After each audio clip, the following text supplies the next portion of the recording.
Marcus Aurelius would probably have been remembered as a philosopher even if he had not gone into politics, a unique achievement. At an early age, long before becoming the emperor was even a remote possibility, Marcus embraced the philosophy of the Stoics. It seems that from that time on he was first and foremost a philosopher and behaved accordingly even after he came to the throne. His meditations, written in the winter campaigns on the Danube, are still popular today. Amazon offers several pages of differing editions of his works, all of which are frequently reviewed and get almost universally positive ratings. He is quoted roughly once an hour on Twitter. The Meditations are well worth a read. You can read them simply as an historical document, though there isn't much in the way of actual direct historical information in them. They do give you some insight into the way the Romans lived and thought.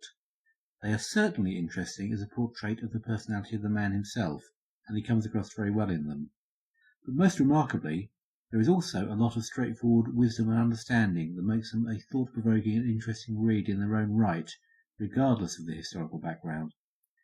These days, the self-help sections of bookshops groan under the weight of advice on how to live our lives better, but few of them are better than the Meditations. It's a little ironic that the most philosophical of the five good emperors should also have been the one most troubled by warfare, but it was probably a sign that the world was becoming a more dangerous place. Across Asia, tribes were on the move, threatening the empire's security.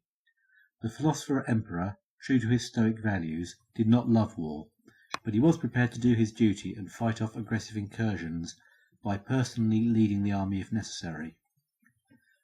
There was a war against the Parthians, followed by a revolt by the successful general Avidius Cassius.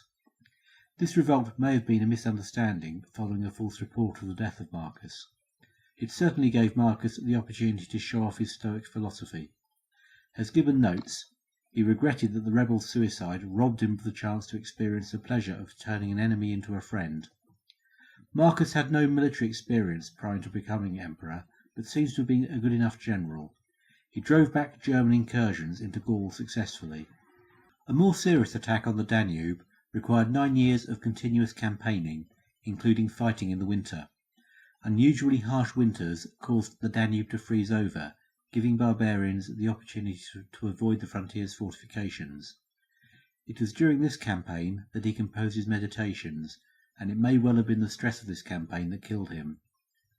But at this point the empire was still clearly very strong militarily, and able to cope with blows from seemingly all directions.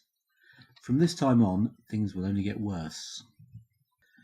The greatness of Rome in history is probably more due to this period of benign dictatorship than to anything else. The emperors themselves were capable, if not entirely likable, and overall they kept their huge state in good order. A benign dictatorship, but a dictatorship nonetheless. For all the outward form of the republic, there was no redress against the power of the state.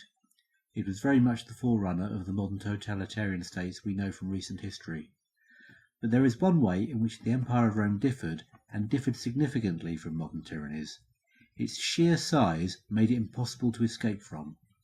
There were no asylum seekers in the ancient world. There was no asylum. As Gibbon puts it, "But the empire of the Romans filled the world, and when the empire fell into the hands of a single person, the world became a safe and dreary prison for his enemies. The slave of imperial despotism, whether he was condemned to drag his gilded chain in Rome and the Senate, or to wear out a life of exile on the barren rock of Seriphus or the frozen bank of the Danube, expected his fate in silent despair. To resist was fatal, and it was impossible to fly.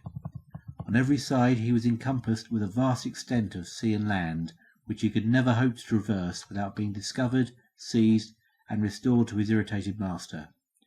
Beyond the frontiers, his anxious view could discover nothing except the ocean, inhospitable deserts, hostile tribes of barbarians of fierce manners and unknown language, or dependent kings who would gladly purchase the emperor's protection by the sacrifice of an obnoxious fugitive. Wherever you are, said Cicero to the exiled Marcellus, remember that you are equally within the power of the conqueror."